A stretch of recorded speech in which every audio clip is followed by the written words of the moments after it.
Fight Mike here. Today I'm going to be discussing the dark horses of each division. When I say dark horses, I'm meaning whoever could be a future champion, a future perennial top contender. And I think I've nailed pretty much all of these, just bar one. You'll know when you see it. But starting off with the Flyweight division, I've got Manel Kape actually as the dark horse for the division. I've seen people talking about this, and most people are saying Tatsuro Taira would be the dark horse just because he's got a stylistically difficult style for Pantoja. But I honestly think that Manel Kape is causing more problems to the division than a guy like Tatsuro Taira. If I see a Moreno matchup, or I see a Brandon Royval matchup, even a Kai Kara France matchup, I'd probably consider all of them beating Tatsuro Taira. But Kape, I think he can beat almost all of those guys, if not all of them. Injuries, I know, have slowed him down. Otherwise, he'd be ranked higher in the division. And otherwise, I think everyone would be talking about him like a dark horse for the division. But I think that injuries, although they have slowed him down, he's still on a really good run at the moment. He's looking like a nightmare matchup for anyone. He's shown that he's a very slick striker in Flyweight, probably the slickest striker, probably also one of the most powerful too, probably just behind Kai Kara France. He's lightning fast. He's got really good defense, good head movement. He's very explosive. His takedown defense is electric as well. And recently in his fights, he's looked like he's been in the Matrix. It's been hard for anyone to escape fights with him without looking like an absolute mess or without getting finished by him.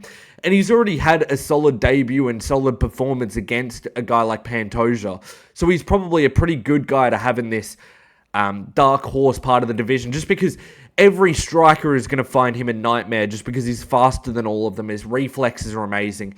And every grappler is going to struggle because he's not scared to throw on the feet. He's got really, really good takedown defense. I'd probably say the best in the division. And he's already fought guys like Pantoja not too long ago as well. Moving on to the next division that we've got for Bantamweight, I actually have chosen Mario Bautista. This was a tough one to pick. I know a lot of people, including myself, have been known to trash Mario Bautista in the past. But Bantamweight doesn't really have another clear dark horse in this division, unless you're counting Ayman Helwani in this one, but I don't really count him as a dark horse at all, and I can't call Yadong a dark horse after he just gouged Cejudo's eye out. But I think that Mario's a threat to everyone in the top 5 of the division. He's got fantastic cardio, he's very active on the feet, he manages range really well, he's got very high fight IQ as well, and you can tell he's got really fast eyes as well. He's solid everywhere, and those are the sort of fighters that end up sneaking their way to the top. They're the ones that you don't really expect to get there, but they're so well-rounded that they just end up beating everyone. He's physically strong as well, and he's very good on the ground, and I think it's rumored to be Umar next fight, so we'll see if he's the real deal in that one. But moving on to the next guy, it's the Featherweight division. I've actually picked another one, a non-fan favorite, Youssef Zalal. This was quite a hard pick, and I promise I'm not rage baiting you here. But a lot of people have forgotten about Youssef Zalal, especially after his last fight. He's shown that he's very skilled, and he's keeping on improving each time he steps in the octagon. He's got really good footwork, strong grappling, good submissions, a very tough chin, good cardio. And I know he had a bad third round against Calvin Kattar, where he was just basically running away the entire time. But I still think he's going to be top level. I think guys like Lerone are going to struggle with him on the feet. I think Yair's probably losing by submission to Youssef Zalal. I think that Arnold Allen would be a pretty difficult fight, but I could see him outpointing Allen in that fight.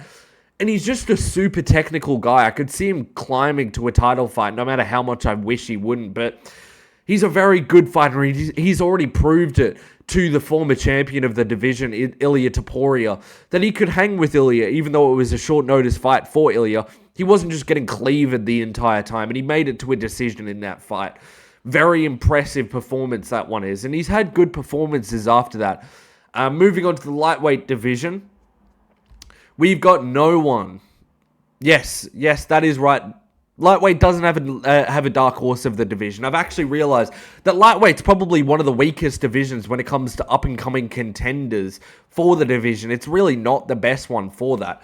But moving on to the welterweight division, this one, again, is going to anger a lot of people. But I've got Bilal Muhammad.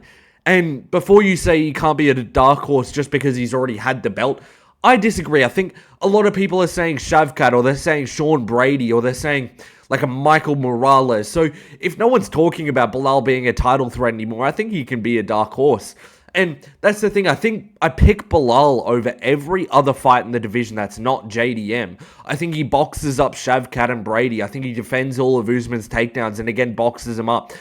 I think he outpoints Ian Gary and Michael Morales, winning points of the fight and just sort of out-gaming them in a decision. In a JDM rematch even, I think he would wrestle more and much earlier. Do I think he would beat JDM? No. Do I think anyone else beats JDM? No. So he's still my dark horse of the division. I think he's a very difficult stylistic matchup for all of these grapplers. And I think, dare I say, he's probably a nightmare matchup for every single one of those grapplers. So I think he has to be the dark horse of the division. Moving on to the middleweight division, though, we've got Nassourdine Imavov. I think Nassourdine, out of everyone on this list, I think he has the best shot at getting gold. I think I can see him absolutely schooling Caio Borralho in his next fight. I think Borralho is not going to show as good grappling or as good striking as Imavov in the fight. And each fight, another one of these guys that just keeps getting better. I think if Khamzat can beat DDP, I think Khamzat has a chance to beat Imavov. But I think if DDP wins, I might even pick Imavov to win that one. And I could see him finishing him as well. He's very underrated on the feet. He's very technical. He's methodical with his striking. Very powerful. He mixes up his combinations with grappling really well. He's got sharp eyes as well. He capitalizes on mistakes well. And I just think he's going to be a difficult matchup for every single person in the division. I think no matter who you are, you're going to find it hard fighting against him. I think he cleaves RDR's chin off his face and knocks him out in the second round. I think he beats DDP. I think he probably loses to Khamzat, but I think that it's going to be Imavov, whoever wins this fight on the next weekend, Imavov's going to fight them in a trilogy. That's how I really see it. I think Imavov's a fantastic fighter. I think he's super skilled, super underrated as well, which was why he made this list. Moving on to the light heavyweight division, though, we've got Carlos Ulberg. I know a lot of people are picking Azamat Murzakanov as their dark horse, but I think he struggles with the biggest guys in the division. I think Ulberg really is the dark horse. I think against Dominic Reyes in the Australia card later on this year, I think Reyes is going to be forced to lead in that fight, and I think Ulberg is going to make it boring, play it safe, and be able to finish Reyes. I think to lose to Reyes, you need to attack Reyes himself. You can't be making Reyes lead the dance. I don't think he does it as well when he does that, but I think even guys like Yuri would struggle with him. The way that Rakic was able to beat Yuri before getting finished, I think that Ulberg would stay safer than Rakic. I think he's got a better chin than Rakic, cuts less weight than Rakic as well. And I think that he's probably more powerful in the boxing than Rakic. So I think he'd probably be able to finish Yuri or just make it to a boring decision. I think against a guy like Khalil, you would just stare at him for 5 rounds and sort of size Mog Khalil.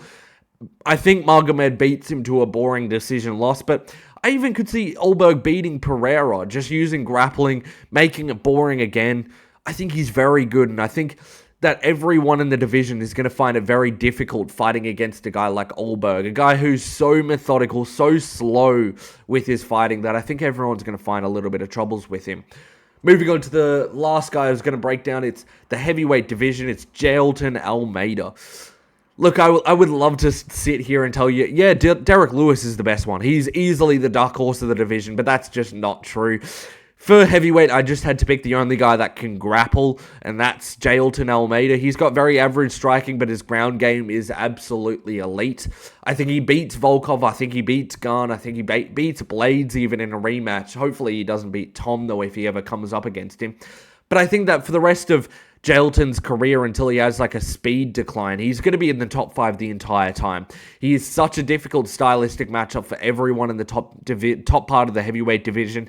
And looking down in the division, there's no one that I would pick to beat Jailton Almeida. It's not like you're picking Martin Buday or Marcus Buchecha to beat him. So I think he's going to be in the top 5 for a long time, and I think he's going to always be the dark horse of the division. I almost think the dark horse is kind of the most the most lowly spoken, the least fun fighter of the division. Who's the most skilled? That's usually what it comes out to, because MMA fans, we're always going to enjoy the guys who are the most fun fight styles, who are fun outside the cage. So it makes sense why all these guys are in the dark horse of their division.